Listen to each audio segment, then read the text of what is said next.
अगर आप मोतिहारी लोकसभा क्षेत्र से बिलोंग करते हैं तो यह वीडियो आपको अवश्य देखना चाहिए। अगर आप राजेश कुशवाहा के सपोर्टर हैं तो भी आपको यह वीडियो देखना चाहिए, और अगर आप राधा मोहन सिंह के सपोर्टर हैं तो भी यह वीडियो देखना चाहिए, क्योंकि आंकड़े पे बात करना बहुत जरूरी है। क्योंकि आप भी कई जगह जाते हैं तो आप बिना तथ्यों के आधार पे, बिना किसी डेटा के आधार पे बात करते हैं और कह देते हैं कि ये पार्टी जीत रही है, वो पार्टी जीत रही है, जिसके आप समर्थक हैं।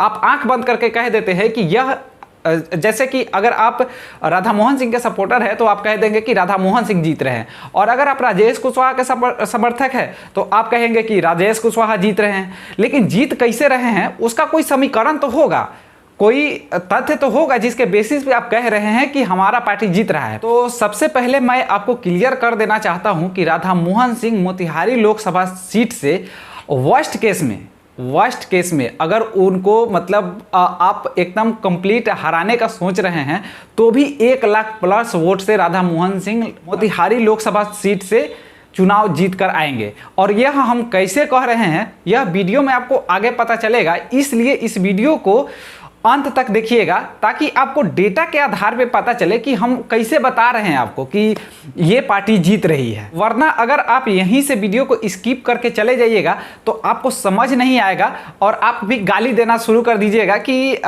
उसका सपोर्टर है इसलिए बोल रहा है। हम किसी का सपोर्टर नहीं है और हमें किसी पार्टी से कोई मतलब नहीं है, लेकिन जो डेटा है, डेटा के आधार पे तो बात रखना पड़ेगा ना कि किस डेटा के हिसाब से हम किस पार्टी को कैसे जिता रहे हैं। तो इस वीडियो में हम आइए पूरा क्लियर करते हैं और आपको तथ्यों के साथ बताते हैं कि कौन सी पार्टी कैसे और कितना वोटों के अंतर से जीत सकती है। दोस्तों, अभी पूरे देश में लोकसभा का चुनाव चल रहा है, तो इसी बीच अभी हम आए हुए थे अपने गृह जिला मोतिहारी में, और 5वें चरण तक का चुनाव हो चुका है और 6ठे चरण में हमारे मोतिहारी लोकसभा का भी चुनाव होना है। तो हमारे यहाँ 25 मई को चुनाव है मोतिहारी लोकसभा में, और यहाँ से मुख्य तौर पे जो प्रत्याशी हैं बीजेपी के तरफ से राधा मोहन सिंह और राजेश कुशवाहा के बीच जो महागठबंधन के तरफ से उम्मीदवार हैं, उन दोनों के बीच टक्कर है। तो मोतिहारी लोकसभा चुनाव में राधा मोहन सिंह कैसे और कब से जीतते आ रहे हैं, और उसके बाद हम आपको डेटा के आधार पर बात करेंगे। जैसा कि आप सब जान रहे हैं कि मोतिहारी लोकसभा क्षेत्र से राधा मोहन सिंह 2009 से लगातार सांसद हैं। मतलब 2009 में भी जीते थे, 2014 में भी जीते थे, 2019 में भी जीते थे। लगातार वो तीसरी बार सांसद बने हुए हैं। इसके पहले वो कृषि मंत्री भी थे, और उसके बाद बीजेपी 2024 में भी राधा मोहन सिंह पे विश्वास करके उनको यहाँ से चुनाव लड़वा रही। आगे आते हैं कि मोतिहारी का स्थानीय मुद्दे क्या हैं जिसके वजह से राधा मोहन सिंह को वोट पड़ेंगे और जिसके वजह से राधा मोहन सिंह को वोट नहीं पड़ेंगे। सबसे पहले हम राधा मोहन सिंह का निगेटिव पॉइंट आपको बताते हैं कि क्या है जिसके वजह से लोगों में नाराजगी है। फर्स्ट जो नाराजगी है वो ये है कि राधा मोहन सिंह कृषि मंत्री होते हुए भी मोतिहारी चीनी मिल को चालू नहीं करा पाए।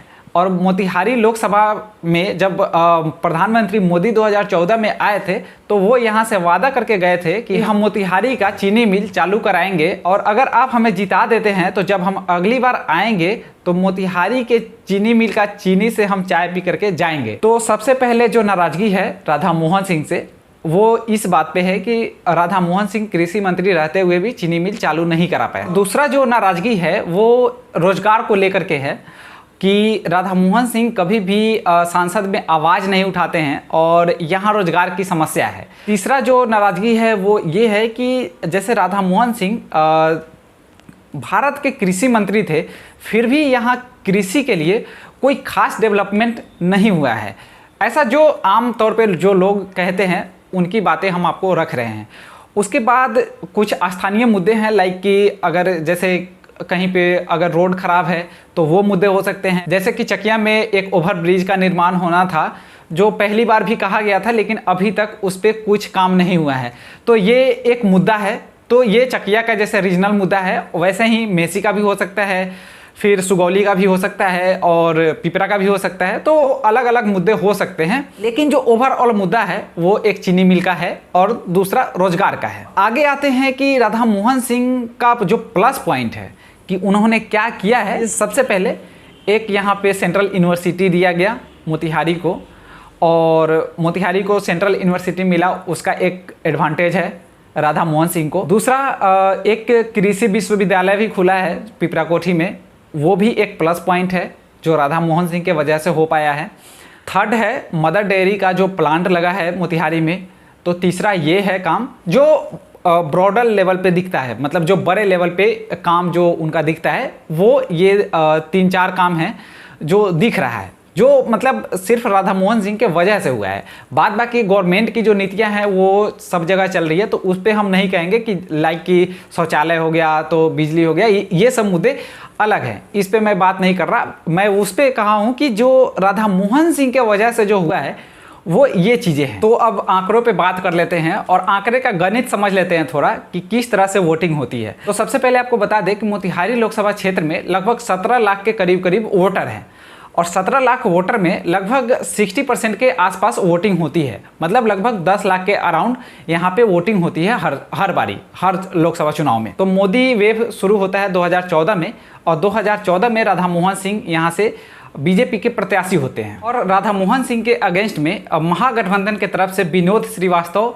चुनाव लड़ते हैं और विनोद श्रीवास्तव लगभग 3 लाख वोटों के मार्जिन से हार जाते हैं। मतलब ये समझिए कि विनोद श्रीवास्तव को जितने वोट पड़े थे उससे ज़्यादा से तो वो हार गए राधा मोहन सिंह से। तो सबसे पहला ये आंकड़ा। उसके बाद आता है 2019 का लोकसभा चुनाव।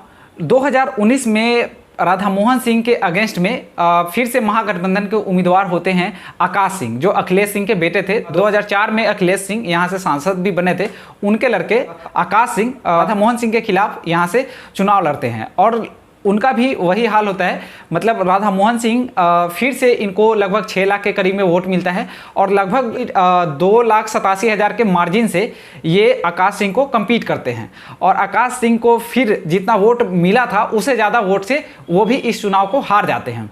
तो ये एक गणित है जो मार्जिन है, जो 2.5 लाख से प्लस का मार्जिन है, 2.25 3 लाख का जो मार्जिन है राधा मोहन सिंह का रिकॉर्ड बनाने का, तो इसको आप कैसे भरेंगे? तो जो लोग कह रहे हैं कि राधा मोहन सिंह को कम्पीट कर देंगे राजेश कुशवाहा, तो सबसे पहले उनसे पूछिए कि आप किस बेसिस पे कह रहे हैं कि जैसे कि राधा मोहन सिंह जिनको 3 लाख के करीब एक्स्ट्रा वोट मिलता है, मतलब 3 लाख प्लस वोट से वो जीतते हैं, तो 3 लाख वोट से आप रिड्यूस कैसे करिएगा? अगर हम मान के चले कि महागठबंधन का जो वोट है वो हमेशा से 3 लाख के आसपास रहा है, तो आपको अगर राधा मोहन सिंह से जीतना है तो राधा मोहन सिंह का 3 लाख जो प्लस वोट है उसको आपके अपने फेवर में लाना होगा। और उसको आप फेवर में लाएंगे कैसे? जैसे कि कोई एंटी इनकम्बेंसी बहुत ज़्यादा नहीं है, मतलब अगर राधा मोहन सिंह के लिए है भी तो कम से कम मोदी सरकार के लिए नहीं है, तो एंटी इनकम्बेंसी तो है नहीं और प्रो इनकम्बेंसी भी नहीं है, मतलब इनके लिए लाइक कि राजद के लिए प्रो इनकम्बेंसी नहीं है। मतलब ऐसा नहीं है कि राजद के लिए लोग एकदम जी जान से लगे हुए हैं कि हम राजद को वोट करेंगे, तो वैसा कोई फैक्टर नहीं है। तो बिना फैक्टर के आप मतलब कैसे कह रहे हैं कि आप इतना मार्जिन को आप भरपाई कर सकते हैं? तो ये 2 आंकड़े रहे जो पिछले लोकसभा चुनाव के थे।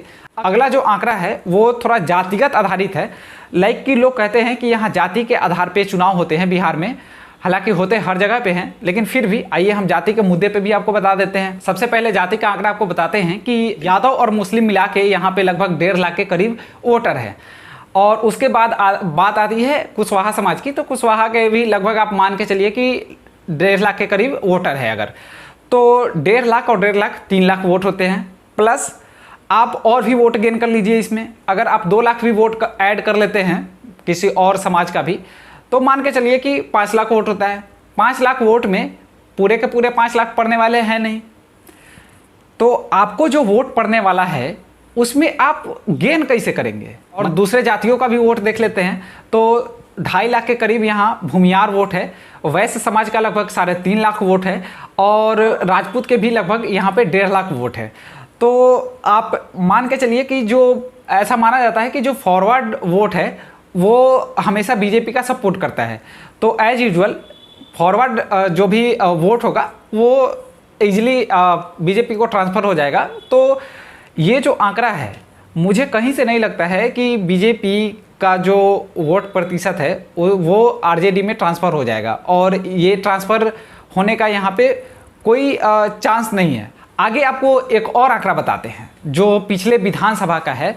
जैसे कि मोतिहारी लोकसभा में 12 विधानसभा सीटों पे चुनाव लड़ा जाता है। यहाँ 12 शायद 12 या 13 है, 12 सीटें मान के चलते हैं।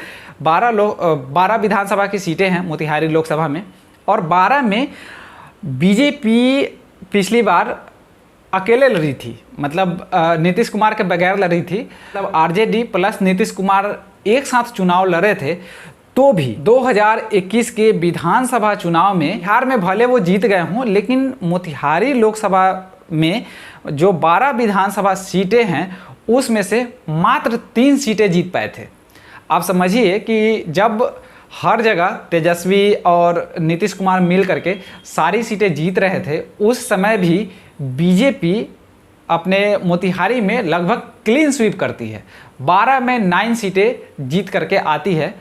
तो ये एक आंकड़ा है जो जब नीतीश कुमार बीजेपी के साथ है, तो मुझे नहीं लगता है, पर्सनली मुझे तो कतई नहीं लगता है कि इसके बावजूद यहाँ से आरजेडी सीट निकाल सकती है, या जो राजेश कुशवाहा है वो यहाँ से सीट निकाल सकते हैं। तो दोस्तों, जो हम आपको 3 फैक्टर दिखाए हैं, जो बताए हैं, वही फैक्टर के आधार पे आप समझ सकते हैं और इंटरप्रिटेशन असेसमेंट कर सकते हैं कि कौन सी पार्टी जीतने वाली है। आशा करते हैं वीडियो आपको समझ आया होगा। मिलेंगे नेक्स्ट वीडियो में, तब तक के लिए जय हिंद।